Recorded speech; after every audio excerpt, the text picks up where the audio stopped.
ৰাম নাৰায়ণ ৰাম। আপুনি জানেনে লাখ লাখ বছৰ আগতে কেতিয়াও ক'তো কোনো ব্যক্তিৰ নিজৰ মালিকানা অধিকাৰ নাছিল। এই ব্যক্তিগত অধিকাৰ তেতিয়া আহিল যেতিয়া মানুহৰ চিন্তা ভাৱনা মগজু আৰু মন অধিক বৃদ্ধি পালে।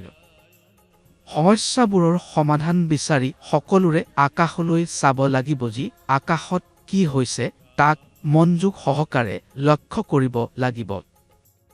তাতো এটা সংবিধান আছে। তাত দেখা পোৱা যায়, কথা পোৱা যায়। এই সকলোবোৰ কাম আৰু কথা আমাৰ বিবেকৰ জৰিয়তে ঘটে।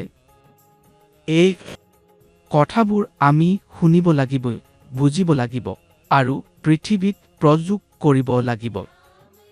প্ৰকৃতিত যি ব্যৱস্থা আছে সেই ব্যৱস্থাটো পৃথিৱীৰ সকলো মানুহে একেলগে বহি ভাবি মনন কৰি সমাধান বিচাৰি সৃষ্টি কৰিব লাগে, যাতে সকলোৰে বাবে এটা ভাল প্ৰকৃতিৰ সংবিধান তৈৰি হয়।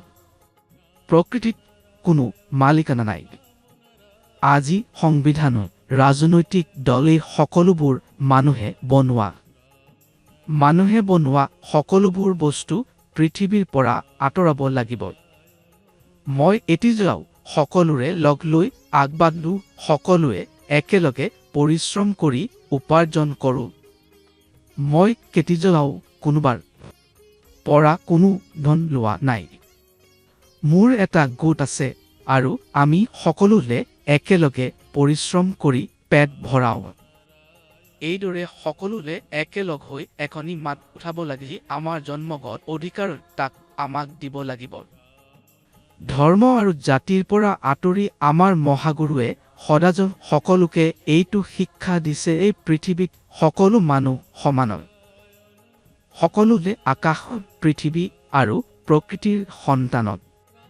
এই চিন্তাধাৰাৰ ভিত্তিত তেওঁ সন্তান দল গঠন কৰিছিল, য'ত সকলোক সমান বুলি ধৰা হয়, কোনোবাৰ লগত কোনো বৈষম্য নহয়। মহাগুৰুৱে কয় প্ৰকৃতি হৈছে সকলোবোৰত। আজি আমাৰ ওচৰত যি কিছু আছে সেই সকলোবোৰ আকাশ আৰু প্ৰকৃতিৰ দানত। মানুহৰ নিজা কিবা অস্তিত্ব নাই। আপুনি কেতিয়াবা ভাবিছে সূৰ্যৰ ধৰ্ম কি, চন্দ্ৰৰ ধৰ্ম কি, বতাহৰ ধৰ্ম কি, আকাশৰ কোন বেংকৰ একাউণ্ট আছে? সূৰ্য, চন্দ্ৰ, বতাহ, পানী কি তেওঁলোকে নিজৰ ইচ্ছামতে চলিব পাৰে নে চলিব নোৱাৰে? যদি নোৱাৰিব তেন্তে মানুহে তেওঁলোকৰ পৰা এইবোৰ শিকে নেকি? আকাশৰ ধৰ্ম কি গ্ৰহণ নকৰে? অৱশেষত মানুহ কেতিয়াবা সজাগ হ'ব। ভুল নকৰি প্ৰকৃতিৰ নিজৰ এটা বিদ্যালয় আছে য'ত সকলো উত্তীৰ্ণ নহয়। প্ৰকৃতিৰ যি ধাৰণা তাক আমি বুজিব লাগিব। প্ৰকৃতিয়ে আমাক প্ৰচুৰভাৱে সকলো দিছে, কিন্তু আমি নিজেই নিজৰ শত্ৰু। কেতিয়াও কি নিজকে পূজা কৰা যায়? সকলোৱে মূৰ্তি পূজে, মাছ পঢ়ে, মছজিদলৈ যায়। মানুহে বনোৱা ধৰ্ম গ্ৰন্থ পঢ়ে, পূজে। কিন্তু আকাশ আৰু প্ৰকৃতি এইবোৰেই আমাৰ আটাইতকৈ ডাঙৰ ধৰ্ম গ্ৰন্থ। এইবোৰকেই পূজা কৰক মানক। এইবোৰেই আমাৰ আচল পূজা। ভক্তি কিতাপ সকলো। এইবোৰক কি আপোনালোকে মানে? এইটো আমাৰ গুৰুজীৰ চিন্তাধাৰা, সন্তান দলৰ মূল ভাৱনা।